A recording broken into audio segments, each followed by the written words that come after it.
High students, আমি Tapan sir. আজ আমি ওয়েস্ট বেঙ্গল বোর্ডে ক্লাস 10-এর ইংলিশ সিলেবাসে দ্য পাসিং অ্যাওয়ে অফ এ বাবু এই চ্যাপ্টারের ইউনিট 3টা পড়ব। এই প্যাসেজটা এরকম শুরু হয়েছে, সাম ডেজ আফটার দ্য ফানারেল। তার 29টি ক্রিয়া বা তার পড়ানো কাজ পড়ানো কমপ্লিট করার কয়েকদিন পরে এ স্পেশাল ট্রেন, একটা বিশেষ ট্রেন টু গান্ধীজি অ্যাসেস, যে ট্রেনেতে গান্ধীজি সেই পোড়ানো ছাইগুলোকে নেওয়া হয়েছিল এবং সেটা নিয়ে যাওয়া হচ্ছিল টু এলাহাবাদ, এলাহাবাদে নিয়ে যাওয়া হচ্ছিল। দ্য কম্পার্টমেন্ট, এই রেলের এই বা ট্রেনের এই কামরাটি ওয়াজ এ ডেকড উইথ ফ্লাওয়ার্স, এটাকে কি না ফুল দিয়ে সাজানো হয়েছিল। পিপিল অন দ্য ট্রেন, যে ট্রেনের উপর মানুষেরা স্যাং ভজন, তারা ভজন গাইছিল। People did not wave any more, তখন আর মানুষেরা খুব একটা কাঁদছিল না। হওয়ার কারণ হচ্ছে দে কুড ফিল, তারা অনুভব করতে পারছিল গান্ধীজির প্রেজেন্স, গান্ধীজির উপস্থিতি, অ্যামিড দ্য ফ্লাওয়ার, সেই ফুলের মধ্যে, অ্যান্ড দ্য সংস, সেই গানের মধ্যে, মানে ভজন গানের মধ্যে। অ্যাট এভরি স্টেশন, প্রত্যেকটা স্টেশনে স্টেশনে সরফুল ক্রাউডস, দুঃখী মানুষের দল ভিড় করেছিল, ফিল দ্য প্ল্যাটফর্মগুলোকে ভরেছিল।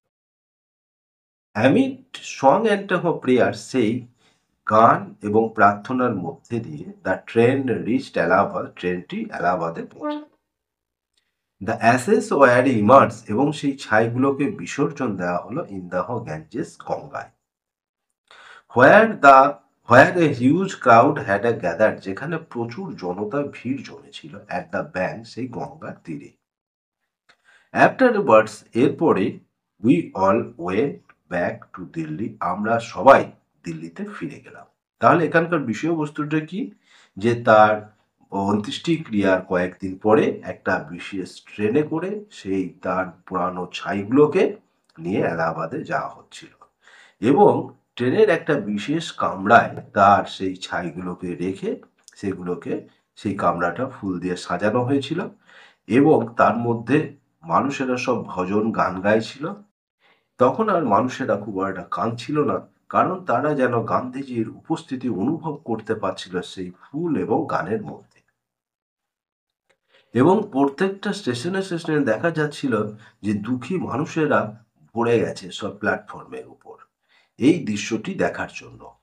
অ্যামিড সংস অ্যান্ড প্রেয়ার্স, যে এই সমস্ত গান এবং প্রার্থনার মধ্যে দিয়ে এই ট্রেনটি রিচড এলাহাবাদ, এলাহাবাদে পৌঁছেছিল। The ashes were immersed in the Ganges, এবং ওই ছাইগুলোকে গঙ্গায় বিসর্জন দেওয়া হয়েছিল।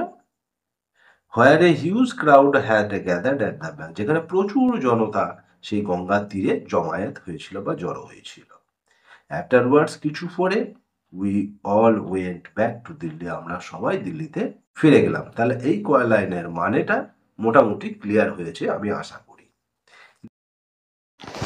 আমি প্রতিদিনের মতো আবারও বলছি যে স্ক্রিনে দেওয়া কোর্সগুলি আমি অনলাইন এবং অফলাইনে পড়াই, তাই আগ্রহী ছাত্রছাত্রীরা এই নাম্বারে যোগাযোগ করতে পারো এবং সাবস্ক্রাইব করে সাথে থাকো। Thank you. Back in Delhi, দিল্লিতে ফিরে গিয়ে আই ফিট অ্যাট সি, আমি একবার অসহায় বোধ করেছিলাম বা আমি যেন অকুল পাথারে ভাসছিলাম। I had not directly work with Bapu Gandhiji, আমি কখনো গান্ধীজির সঙ্গে সরাসরি হাঁটিনি। Gone to prison at his a call, কিন্তু তার ডাকে আমি জেলখানায় গেছি, মানে জেলে গেছি। আর অথবা মেড এনি স্যাক্রিফাই, যে কোনো উৎসর্গ বা ত্যাগ আমি করেছি ফর মাই কান্ট্রি, আমার দেশের জন্য। মাই সিস্টার্স, আমার বোনেরা, অ্যান্ড এবং আই, এবং আমি, অ্যান্ড এবং a young other young pupil, আরও কম বয়সী মানুষেরা, লাইক মি, আমার মতোই, হ্যাড বিন মেয়ারলি অনলুকার্স, আমরা শুধু কেবলমাত্র দর্শকই ছিলাম। বাট স্টিল, কিন্তু এখনো পর্যন্ত আই ফিল দ্যাট সি, আমি এখনো পর্যন্ত অসহায় বোধ করি বা করছি। আই ফিল্ট, আমি অনুভব করেছি, I had a grown up, আমি যেন বড় হয়েছি, উইদিন এ ম্যাজিক সার্কেল, আমি একটা জাদুকরী পরিস্থিতির মধ্যে যেন আমি বড় হয়েছি, আমি এটা অনুভব করি। With a Bapu's passing away, বাপুর এই মারা যাওয়ার সঙ্গে সঙ্গে আই ফিল্ড, আমি অনুভব করেছিলাম দ্য ম্যাজিক সার্কেল, এই যে জাদুকরী পরিস্থিতিটা হ্যাড এ ভেনিশ, যেন উধাও হয়ে গেছে। লিভিং মি আনপ্রোটেক্টেড, আমাকে যেন অসংরক্ষিত অবস্থায় রেখে দিয়ে। উইথ অ্যান ইফোর্ট, একটা প্রচেষ্টায়, আই এ রোস্ট মাইসেলফ, আমি যেন নিজে নিজেই খাড়া হয়ে দাঁড়িয়েছিলাম।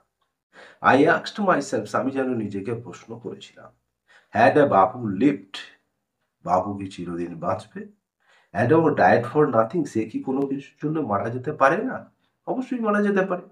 তো how could I so easily lose courage, তাহলে কেমন করে আমি এত সহজে আমার এই সাহস বা মনোবলটাকে হারিয়ে ফেলব?